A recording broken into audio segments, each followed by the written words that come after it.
All right, Cassie, what's the buzz around Halas Hall after all the backups stepped up against the Steelers yesterday? Well, I think there's a lot of pride in this building right now, given the fact that they were down 6 total defensive starters, and someone like DeMarco Jackson, Amen Agbangbomiga, typically special teams players, came up and combined for 29 total tackles. I mean, those are unheard of numbers. I was listening to the radio this morning, and I think they were the first to do that since Brian Urlacher and Lance Briggs. So they're in good company, and I think despite this going into the Steelers game, knowing that they were going to be down at least their top 3 linebackers, mind you, Kyler Gordon, Jaylon Johnson still aren't out there. They were going up against their first winning team or team with a winning record since week, I want to say 6. There was some concern, and for them to put that to bay, and you could sense the pride in the locker room after the game, I think that's going to carry over into this short week. But as Ben Johnson said today, you can't really have that 24-hour rule because they are on to Philly, knowing they are the reigning Super Bowl champions. They are coming off a loss where they gave up 21 unanswered points to the Cowboys, and they're going to want to get right back in the win column to maintain their status in their division. Yeah, something you referenced just a second ago. Ben Johnson talked to the media today. Something I didn't hear enough of yesterday was credit given to General Manager Ryan Poles for the players that he's added to the roster, both veterans and young guys. And how about that coaching staff, which is just, it's done such a great job of preparing players, getting these players prepared and making adjustments on the fly when needed, right?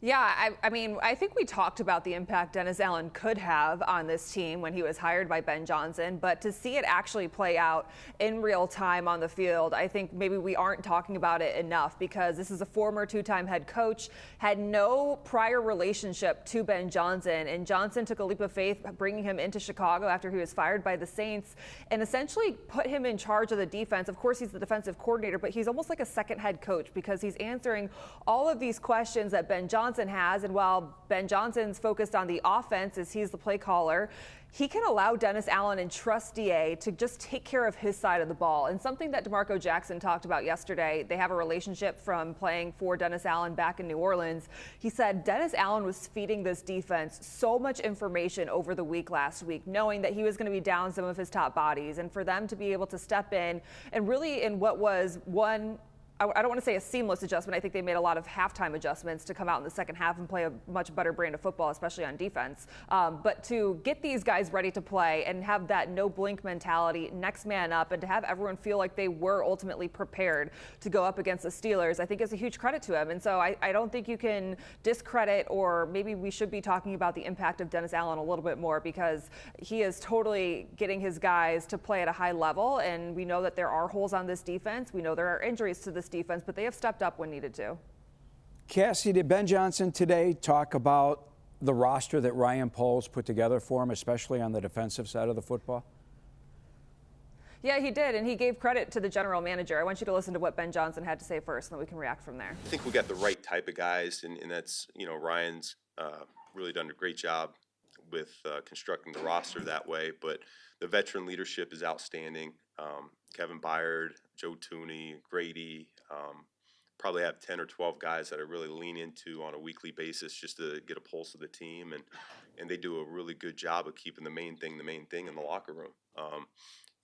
As a coaching staff, we always try to have the right messaging for whatever that week entails, and the path to victory to team building, things of that nature, and I think it's come along really well done. But it's really those veterans that I just can't sing their praises enough. They lead the charge there in terms of how that locker room responds each and every week. And you hear Ben Johnson talk about the veterans in this locker room and giving them a ton of credit. That's simply something that this team just didn't have over Ryan Poles' first 3 seasons. And to now see that play out in real time and see the impact that they do have, you have to give them a ton of credit. And they're also, especially Kevin Byard, Grady Jarrett, who's playing much better right now, and Joe Tooney, you have at least 2 of your best players on the field right now, and Tooney and Byard being the strongest voices in the room. So I think that holds a lot of weight. I'm glad you brought up Jarrett, because this Bears team reminds me of last season's Lions team in this respect.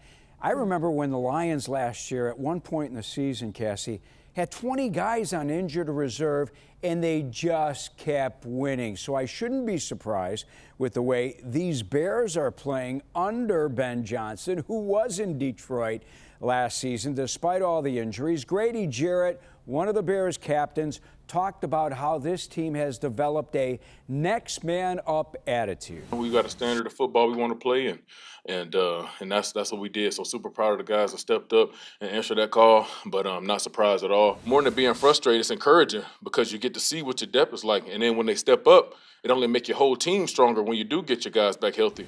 Jarrett got off to a slow start, Cassie. Then he dealt with some nagging injuries, and now is really starting to settle in and live up to that 3-year, $43.5 million contract, right?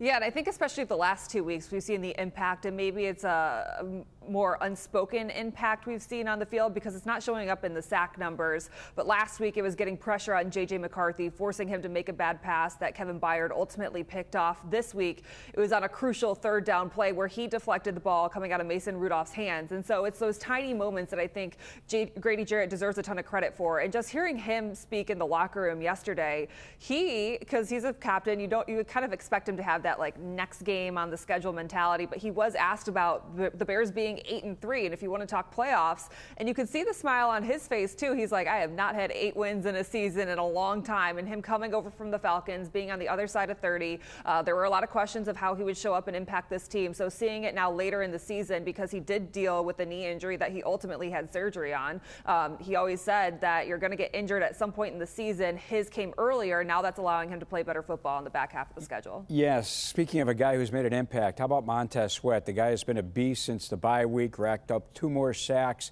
He's got 6.5 sacks since the bye week. I mean, he got a game ball from Ben Johnson as well after the game. The Tez effect for sure is back. What do you think's been the difference with number 98?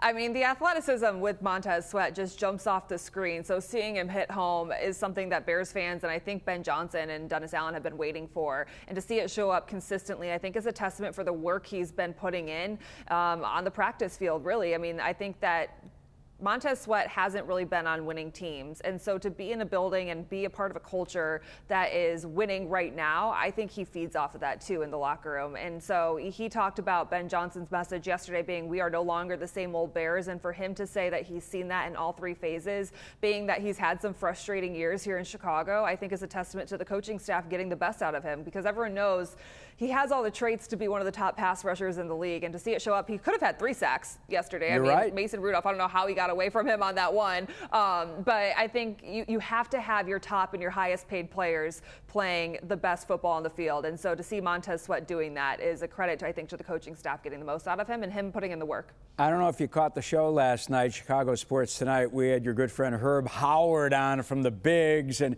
Herb, teasing us all, said a birdie told him that Jaylon Johnson and Kyler Gordon are going to play against the Eagles. Did Ben Johnson shed any light on who will or won't play Friday?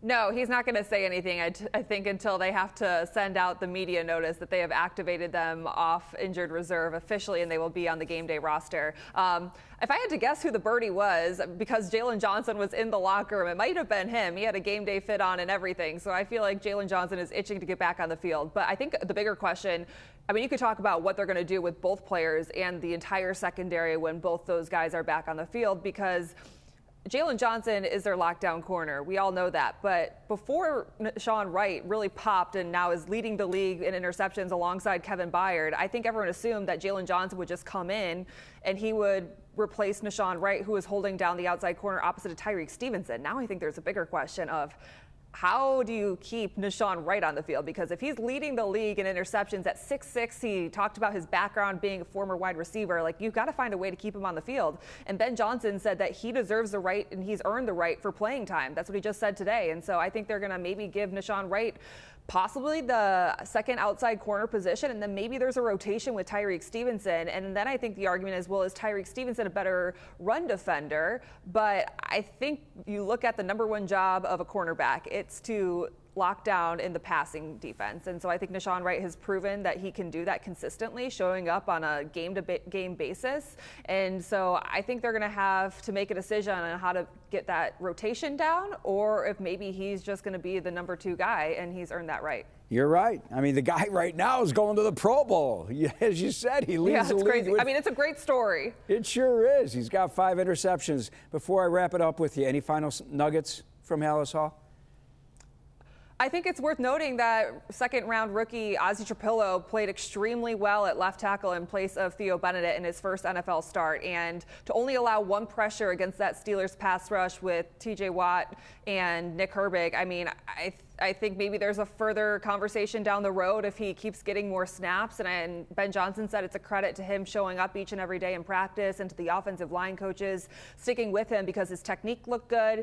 And, you know, he was in the left tackle competition in training camp, got removed from that competition and moved back to the right side. And so Ben Johnson said, when you're not starting, you're going to be the swing tackle if you're a backup on the offensive line, especially at the tackle position. So he's been practicing both sides, and to step in there pretty seamlessly is a good sign. And I think that's another credit to Ryan Poles, that not only do you have Caleb Williams playing at, I want to say you want to see more consistency from the quarterback, but you have Luther Burden playing at a high level, Colston Loveland playing at a high level, and Ozzie Trapillo, who we all thought would potentially be a starter, being that he was a second-round pick, stepping in and making the most out of his moment as well. Yeah, all the rookies playing well. Cassie, great work. From Fox 32 Chicago Sports, this is Chicago Sports Tonight.